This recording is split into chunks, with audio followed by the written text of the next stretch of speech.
Oli, Prime Minister of the Federal Democratic Republic of Nepal. May I request protocol to escort His Excellency?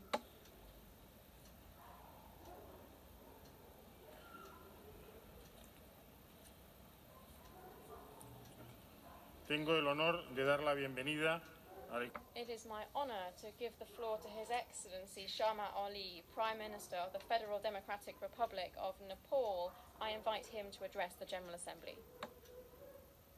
Mr. President, first of all, I extend warm felicitations to Madam President for her election to the presidency of this Assembly. The outgoing President deserves our appreciation for successfully steering the Assembly's work. We commend the Secretary General, Mr. Antonio Guterres, for the dedication, commitment, and leadership with which he has been serving the organization.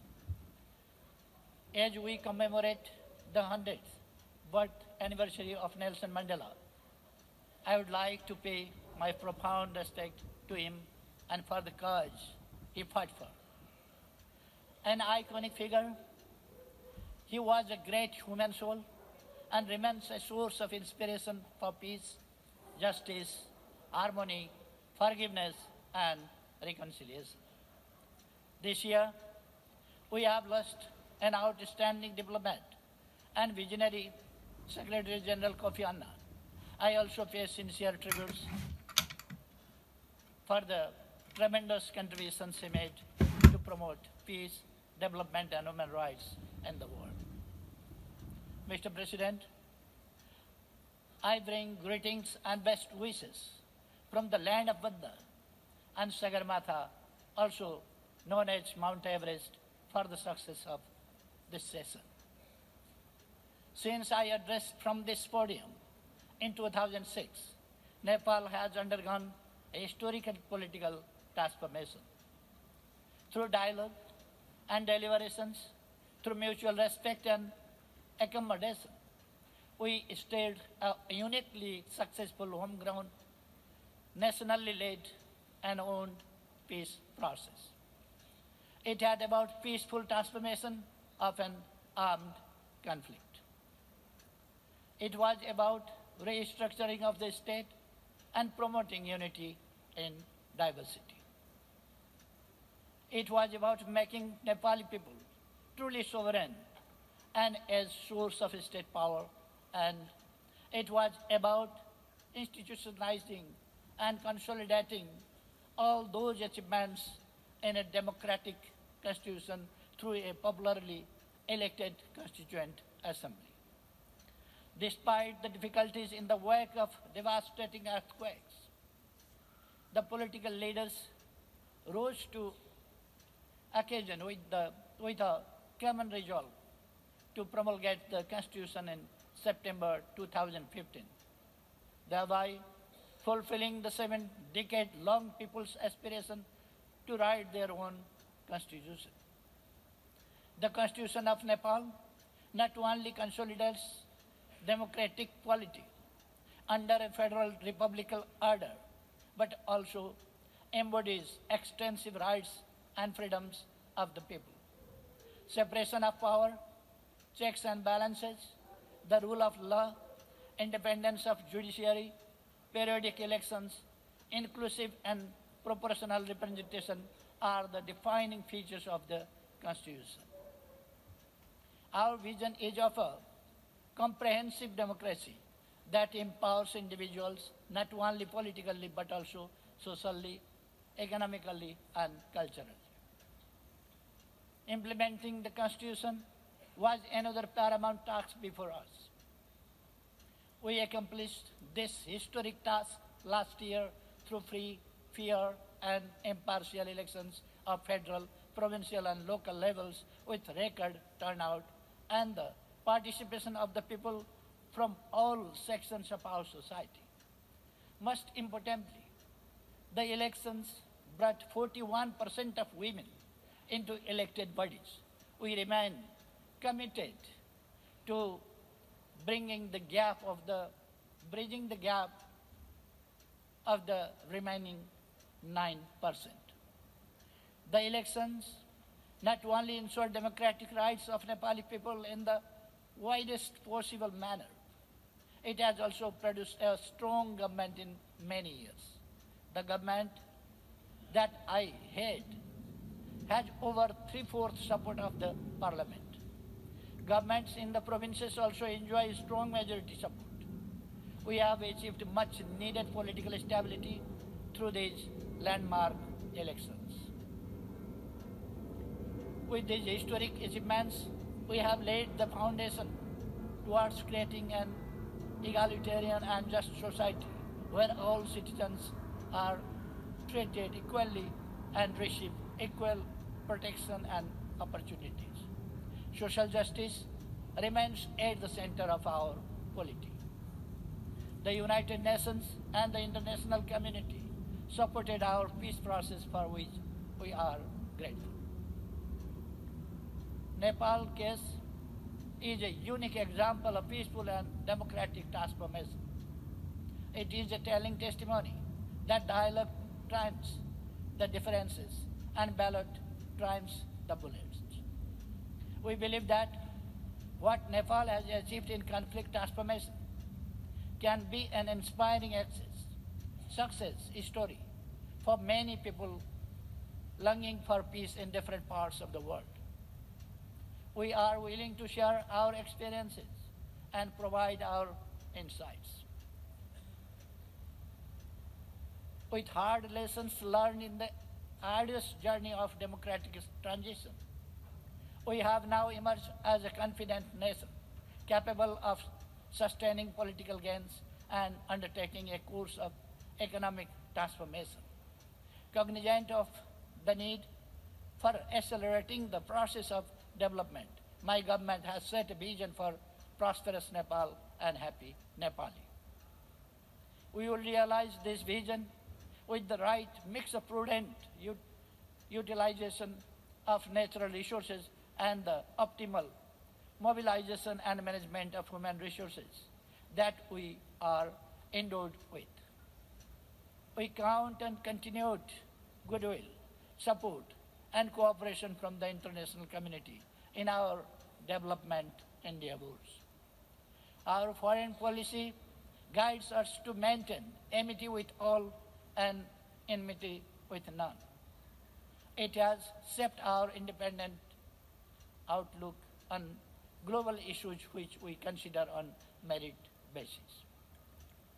We believe that regional and global efforts complement our national development efforts. In line with our foreign policy priority to regional cooperation, we have recently hosted the 4th summit meeting of BIMSTEC. We would like to see a revitalized SAARC as an important regional organization. Excellencies, the world today is at an important juncture with a unique juxtaposition of perils and promises. Challenges ranging from poverty, terrorism, climate change, food insecurity, forced displacement, and natural disasters to arms race continue to confront the global community. Intra-state conflicts have taken heavy tolls on millions of lives. For the first time in decades, world hunger is rising after a prolonged decline.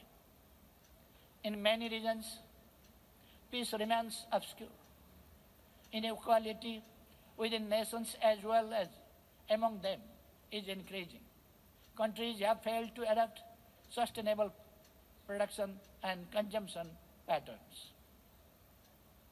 In this context, the theme of the general debate, making the United Nations relevant to all people, global leadership and shared responsibilities for peaceful, equitable, and sustainable societies, resonates well the need of our time. Mr. President, Nepal supports the 7 priority areas that Madam President eloquently outlined in her inaugural address to this Assembly earlier this week. I hope the current session will seriously deliberate on these priority areas with seriousness and urgency that deserve. Here lies our political will and determination. With this commitment, we must ensure that the voice of the people struggling for their rights, liberty, freedom, and justice in various parts of the world, including Syria, Yemen, Palestine, and many other places, must be heard and addressed. Mr. President, the pursuit of making the UN relevant to all people is well captured in the philosophy of leaving no one behind. In this third year, global efforts in the implementation of the 2030 Agenda appear too few and far insufficient.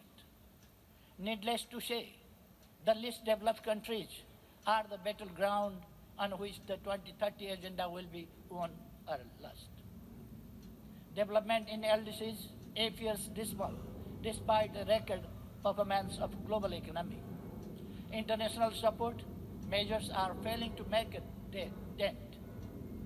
Implementation of the internationally agreed commitments made in their favor is far below our expectations. Reaching farthest behind first is not a luxury. It is not a charity either. It is an international obligation, a duty, and social responsibility. The impact will be fully realized only when external support measures respect national ownership and leadership, are aligned with national priorities, come through national system, while they help build productive capacity, create jobs, and develop human resources. Only through smooth access to market, removal of trade barriers, injecting technology, and overcoming the infrastructural bottlenecks can enable LDCs and LLDCs take path to sustainable development and integrate themselves in a global value chains. Ladies and gentlemen, when it comes to climate change, the clock of caution is ticking loud. The impact of climate change burdens the poorest and the most vulnerable countries, like my own country, Nepal. Despite their negligible emission, we cannot remain a bystander when snow-clad mountains, known as water towers of the world, are receding and glaciers are retreating. Erratic weather patterns causing floods and inundation in the plains. It is an unpleasant irony that we have been victim of the catastrophes that we did not contribute for its casualty. The impacts of climate change on mountain and small island countries have been felt as existential threat. The loss of lives, properties, and biodiversity and increasing phenomenon of climate change are becoming untenable. A matching and robust response is required. We cannot evade from the responsibility, nor will there be any excuse for inaction. We must act decisively in ensuring climate justice and respect the principle of common but differentiated responsibilities and respective capabilities. To make this happen, international cooperation and collaboration for adoption and mitigation is sine qua non. The Paris Agreement must be implemented in its entirety and good faith. Mr. President, the health and well-being of our children and youth is an investment for future. Delivering quality education, imparting skills, and spurring innovation can make a virtuous composite to enable youth to be relevant and be able to contribute to society and nation building. We must support for full development of their potentials, their creativity, and energy to flourish. Inculcating entrepreneurial spirit and creating decent job opportunities for the youth can fuel economic development and help positively transform our societies. At the same time, we must also inculcate them with the civil and moral values so that they become a force for harmony and tolerance in society. Mr. President, the frontiers of technologies are ever expanding and they have been major driving force for social transformation. But the digital dividend is unevenly distributed, while the digital divide is widening. Technology has been a powerful agent of change and transformation. At the same time, technological revolution is disruptive. The developing countries, especially LDCs, are struggling to cope with the new modes of production and consumption. We must create an environment to ensure easy access to affordable technology and free the barriers for their transfer. This will provide a level playing field to all countries to benefit and propel economic growth through new technologies. Excellencies, this year the UN has taken boldest of the reform initiatives in decades.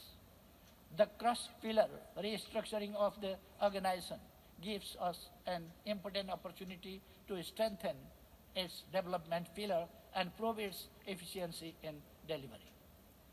We believe that the repositioned UN development system will better deliver on 2030 agenda. To ensure a second system, learning the new methods by a new generation of country teams is important. But more than that, unlearning the old habits that implored us to undertake this reform is equally important. What matters also is the reform, is the transformation of the culture. The new culture must have accountability, transparency, and national ownership at its core. Nepal welcomes the reforms undertaken in peace and security architecture, as well as management of the organization. UN should reflect the mosaics of its memberships and achieve greater efficiency and effectiveness. The Security Council reform is long overdue. Any reform must reflect the current realities and ensure justice to historically underrepresented and developing countries. Ladies and gentlemen, Nepal reaffirms its principled stand for a general and complete disarmament of all weapons of mass destruction. In this context, we welcome the recent efforts made by the United States and two Koreas towards denuclearization and peace and stability of the Korean Peninsula. Nepal welcomes the Secretary General's agenda for disarmament with a hope of renewed impetus to disarmament.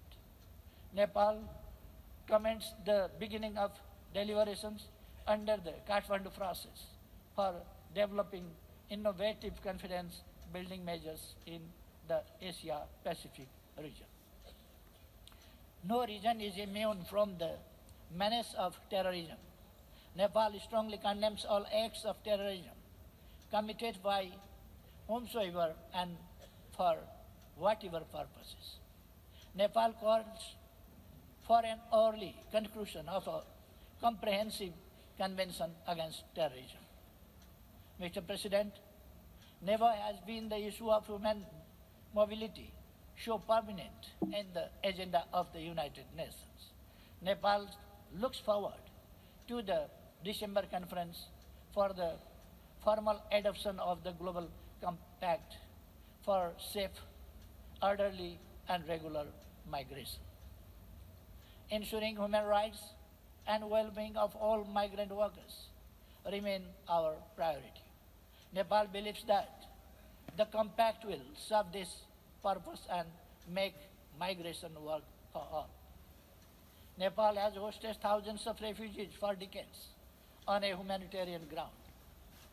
The international community must uphold the refugees' right to return to their homeland safely and with full dignity. Mr. President, the complexities and intractability of global conflict render the current thrust on conflict prevention even more important. Mediation and underutilized tool can be applicable in all phases of the conflict continuum. Nepal recently marked the 6 decades of partnership for peace with the UN. Nepal has responded to every call, even at the shortest notice and without national caveats. Nepal welcomes the Secretary General's initiative of action for peacekeeping and has endorsed the Declaration on Peacekeeping Operations. Troops and police contributing countries must be given fair opportunities to serve at the leadership positions both in the headquarters and the field missions. A sustained partnership for capacity building of peacekeepers and providing for their safety and security can enhance performance of peace operations. Nepal condemns attacks on peacekeepers, ending the indignity of sexual exploitation and abuse is a must.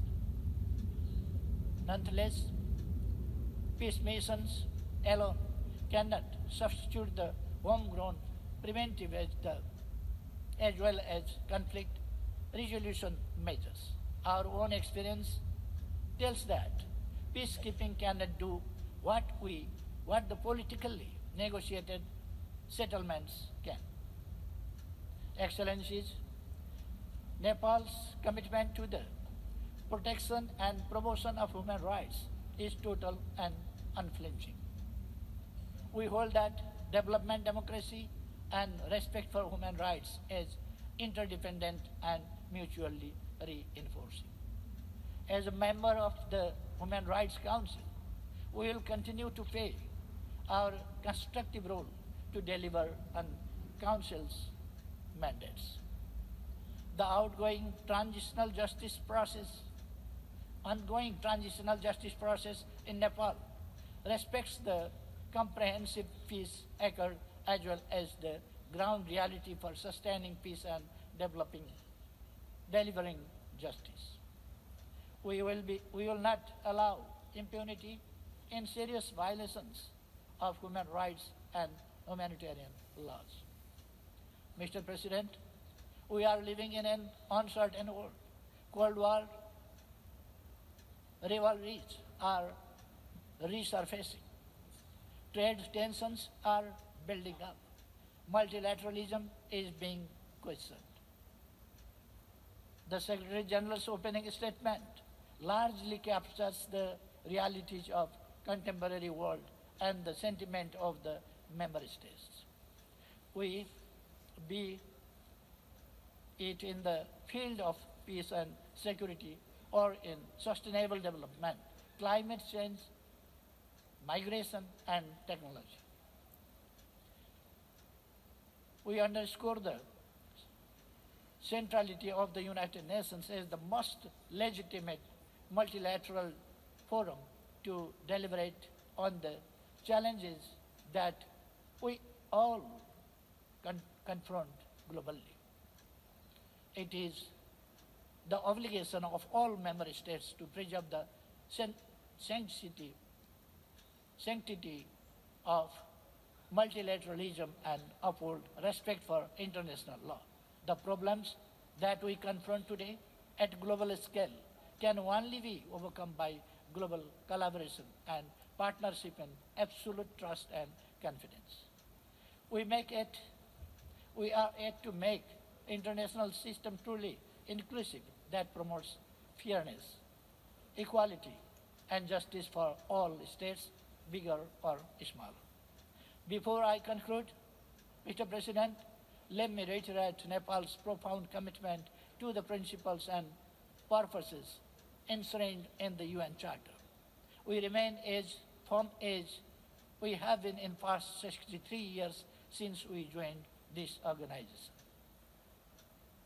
The onus to give direction to the world lies on us.